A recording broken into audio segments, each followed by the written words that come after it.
Mike Perlman here from InfoSync World, and tonight I have a very special phone. It's the Motorola Droid X2. Is this phone a monumental upgrade from last year?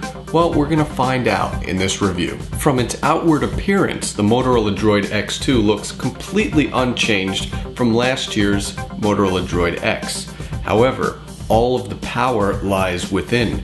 This is Verizon's first dual-core phone. It has two Tegra 1 GHz processors working together to make this one speedy device. The Droid X2 also has a 4.3-inch QHD screen with 16 million colors. And that's a 26% pixel increase from the original Droid X. And one of the first things we noticed about this phone was how much brighter and crisper the screen was compared to the first Droid X. Motorola also did some special things with the Droid X2's camera. First, we get continuous autofocus, so we get about a 44% quicker shot-to-shot ratio. Something else we really liked on the Droid X2 was its mirror mode, which allowed us to connect via HDMI to our HDMI monitor so we could control everything on the phone and view it on the HD monitor. On the downside, we couldn't figure out how to get sound on the screen, so that's hopefully something that a software upgrade will fix. Speaking of software, this phone has Android 2.2, which is kind of phasing out, but this phone gets an Android 2.3 Gingerbread upgrade, and that's only going to make it perform even better. Now, if you're a business user, the Motorola Droid X2 is enterprise ready, and it has security and IT grade policies. Now let's talk about call quality. Call quality on the Droid X2 is just as good as it was on the original X. Fantastic call quality, noise cancellation with 3 microphones. Battery life was improved. We have the same system, the battery monitoring system that we have on the Atrix 4G, so we do get a better battery life out of the X2 than we did the original X. Now let's talk about the camera. The sensor is the same. It's the same 8 megapixel sensor. We have the dual LED flash, 720p HD video. So as far as image quality, you can expect the same thing as last year's Droid X if you want to check that review out to compare. The bottom line was this phone could focus very well.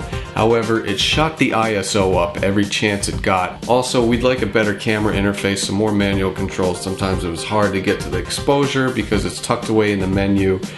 Continuous autofocus was great. We could take quicker pictures. However, we still couldn't toggle the video light while recording, and this phone does not have touch focus. Now for memory, the Droid X2 has 16 gigabytes out of the box. It has a 32 gigabyte micro SD card slot. Now a few things you're probably wondering. First, what about 4G for this phone? Second, what about a front-facing camera? That's just not the type of phone the X2 is. It's more of a performance entertainment machine. If you want 4G in the front-facing camera, that's going to be the Bionic released later on. We'll have the review on that as soon as it comes out. We're going to go into the tour right now, and I'm going to show you some cool little nuances throughout this phone's interface. Alright, the moment you've all been waiting for, the Droid X tour. And it's kind of similar to the original X here. We have typical Android action with tapping and holding. Add a widget, we get the Motorola widgets and the Android widgets, just like with the X. Also, if you hit the home key, we could choose where we want to go, kind of like Leap from HTC, but a little more manual. Now, one thing that is just aesthetically tasty is the translucent drop-down menu bar, and that's just one of the little nuances that we really happen to like. Also, let's go into the applications and check this out. We have a little drop-down menu. Oopsies. Drop-down menu here. And we could view apps in 3 different ways. All apps recent and downloaded. And there's also a link right here that takes you right to the Android market. So those are just convenience features. Also, let's check out that new gallery so you guys can see what I mean. We could look at our pictures from our camera roll, our individual library online from our friends' DLNA servers, so that's pretty awesome. So let's go to, for instance, online, and here are all my pictures online. from Facebook, other social networking sites, and we'll go into my camera roll. So you can see all the testing I did for this phone. Here's that speed in the internet that we were talking about. Just instant.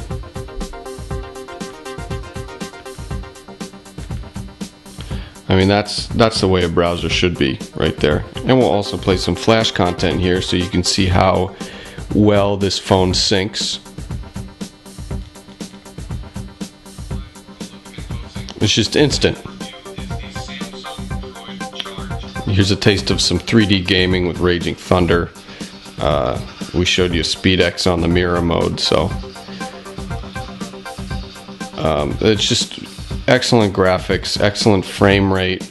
The other thing is the keyboard gets swipe technology.